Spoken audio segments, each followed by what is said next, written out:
आज सप्तम नवरात्र है। सप्तम अध्याय प्रारंभ। जय माता दी।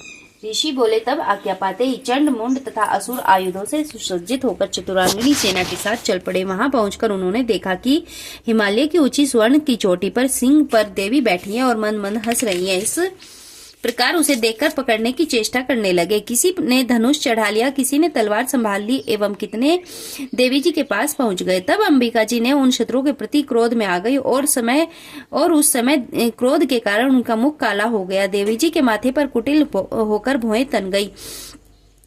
तब भयानक मुख वाली काली देवी तलवार तथा पाश लिए प्रकट हो गई और उस समय अद्भुत सा खड्वांग धारण किए हुए थे। नरमुंडों की माला से सुशोभित थी। चीते के चर्म की साड़ी पहनी थी।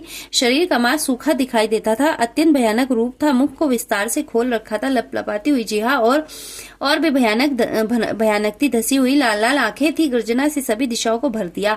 तब तो बड़े वेग से असुर सेना पर टूट पड़ी। बड़े बड़े असुरों को मारती हुई उनका भक्षण करने लगी। उन पार्श्व राक्षसों को, अंकुशधारियों को, महावत तथा योद्धाओं को, घंटों के साथ कितने हाथियों को एक ही हाथ से पकड़कर मुंह में डालने लगी। वैसे ही योद्धाओं को, घोड़ों के साथ रथों को और सारथियों को भी मुंह में डालकर अत्यंत भयानक रूप से दांतों से चबाती जाती थी। किसी के केश पकड़ लेती तो किसी की गर्दन दबा डालती, किसी को पैरों से दबोच देती, किसी को छाती से धकेलकर मार गिराती। असुरों के द्वारा छोड़े गए अस्त्र शस्त्रों को मुंह से पकड़ती जाती और दांतों से पीसती जाती। काली जी ने इस प्रकार बलवान दुरात्मा असुर की सारी सेना कुचल डाली। उस समय देवी जी ने तलवार से भक्षण भर में असुरों की वह सारी सेना मारकर गिरा दी है। देखकर चंड उस भयानक काल की ओर दौड़ा।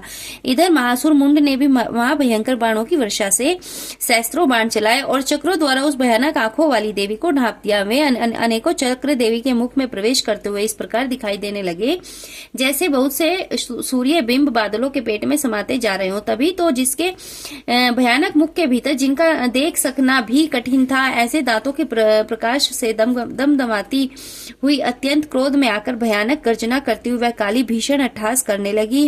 हूं का शब्द करती हुई बड़ी तलवार लेकर देवी चंड के ऊपर कूद पड़ी और उसे बालों से पकड़कर उसी तलवार से झट से चंड का सिर काट दिया। तब चंड को इस प्रकार मरा हुआ देखकर मुंड देवी की ओर दौड़ा। कुपिता काली ने तलवार से मारकर पृथ्वी पर मुंड को गिरा दिया। बची खुची सेना भयभीत होकर इधर उधर भाग गई। उसके अनंतर काली जी ने चंड तथा मुंड के सिर हाथ में ले लिया और फिर भयानक अट्टहास करती हुई चंडिका जी के पास पहुंचकर बोली, मैंने यह चंड और मुंड नामी महापशु आपकी भेंट चढ़ा दिए हैं। अब तो युद्ध में शुंभ और निशुंभ का आप स्वयं वध करना। ऋषि बोले, अपने सम्मुख लाए गए चंड मुंड महासुरों को देखकर कल्याणी जी चंडिका काली से ललित वचन में बोली, हे देवी कालिके, क्योंकि तुम चंड और मुंड को लेकर मेरे पास आई हो, इस कारण जगत में चामुंडा नाम